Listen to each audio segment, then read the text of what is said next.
দপ্তর অত্যাধুনিক গরমের সময় সঠিক ভবিষ্যৎবাণী করে থাকে। এই সতর্কবার্তাকে গুরুত্ব দেওয়া উচিত।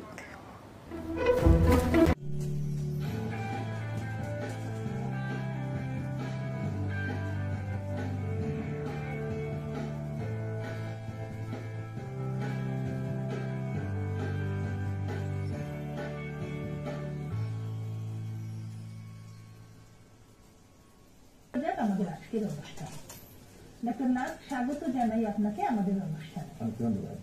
আজকে আমরা যে বিষয় নিয়ে আলোচনা করব সেটা খুবই একটি কষ্টকর সমস্যা পেশেন্টদের কাছে, সেটা হচ্ছে হাঁটুর বাত বা নি আর্থারাইটিস। তো প্রথমেই আপনার থেকে জানতে চাইবো এই হাঁটুর বাত বলতে আমরা কি বুঝি এবং কত রকমের এই হাঁটুর বাত হয়। হাঁটু একটা হাঁটুতে সেটা হচ্ছে অস্টিও আর্থারাইটিস, সেটা বয়সজনিত আর্থারাইটিস।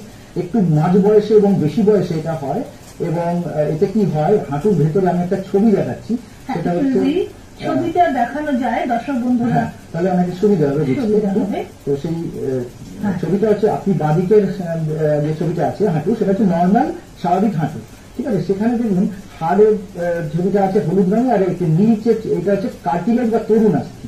এই তরুণাস্থি প্রথমে ক্ষতি হতে থাকে এবং আস্তে আস্তে ভেঙে যেতে থাকে। তাহলে ডান দিকের ছবিটা দেখুন, তরুণাস্থি গুলো ক্ষয় হয়ে গেছে, ক্ষয় হয়ে গিয়ে তারপরে আস্তে আস্তে হাঁটুর যে সারফেস বা তল হাড়ে সেটা রাফ বা